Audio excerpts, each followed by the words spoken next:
Hello everyone, we are Group 42 from Informatics 2022 President University.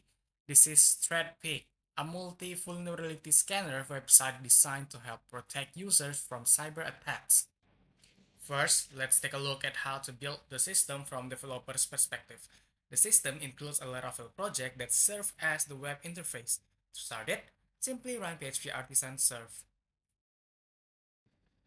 Next, we have a scanners folder containing three different scanners, each with its own API endpoint. To run them, just use the uvicorn command shown on the screen. Now, let's move to the user perspective on how to use our website after the user opens the page in an internet browser.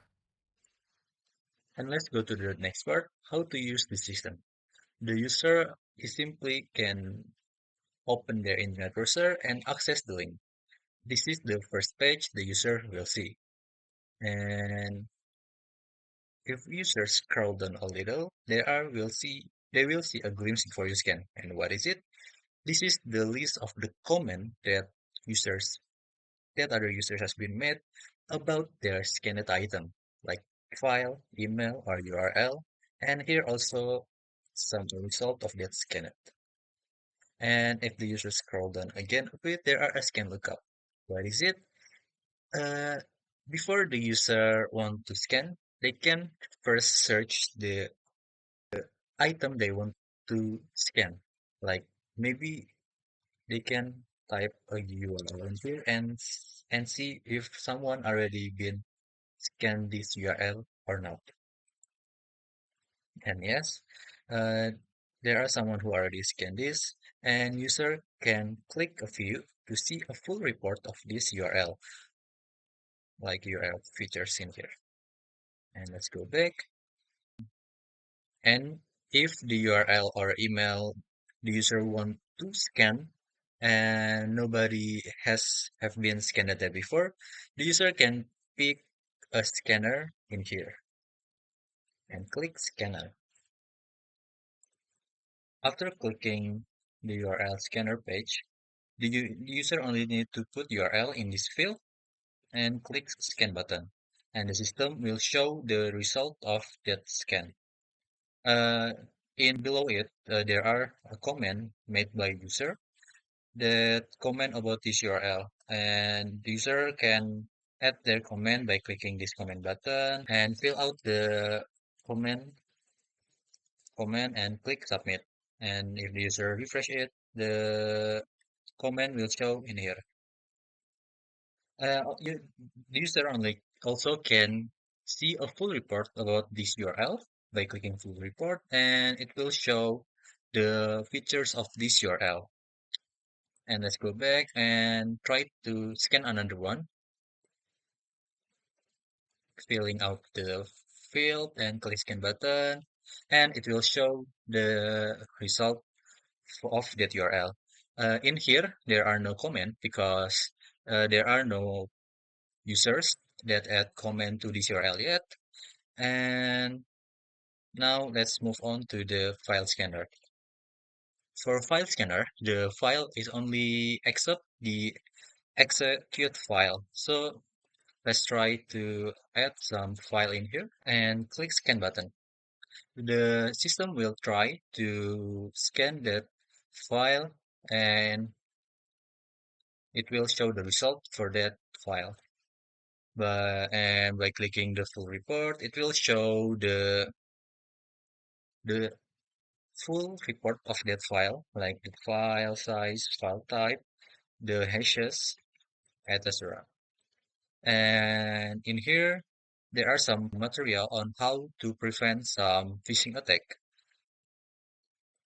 There are also some more tips like what happened if the user already clicked the phishing, how to mitigate that attack, and how to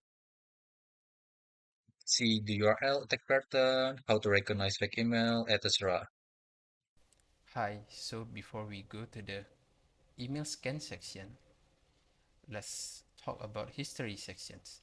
As you can see, we haven't do any sign in, So I will try to go to the history section, and you can see that it redirects us to the login section.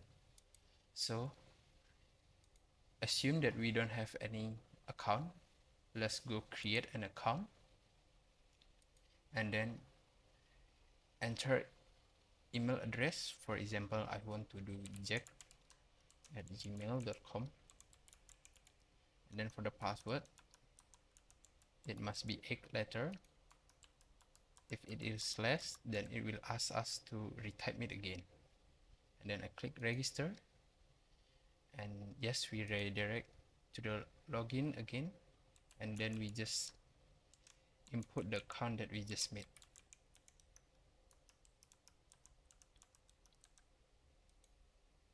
Okay, now we have successfully logged in.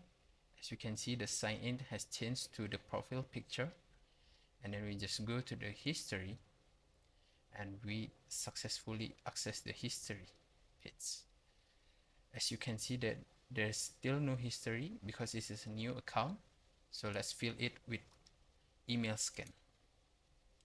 As you can see, here is the email scan. Just click here, and then we are going to choose a file. For example, I want to use email 3.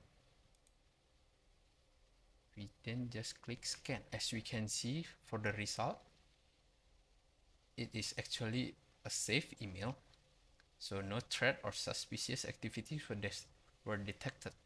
And then we can see the comment. So this comment is for the related to the sender, and then we can access full report. Yes, we can see the scan report of the sender academic bureau academicpresident.ac.id, and then the label is legitimate and it's not a phishing with the confidence 0.97, which is pretty high.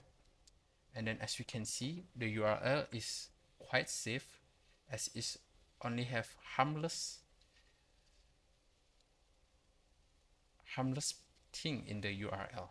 And then for the header analysis, it's almost all pass, which is good. And then for the sender IP reputation, it's actually from US and google.com, which is, as we know, that is pretty reliable and safe. And then from the final assessment, it's scored 0.83, which is means safe.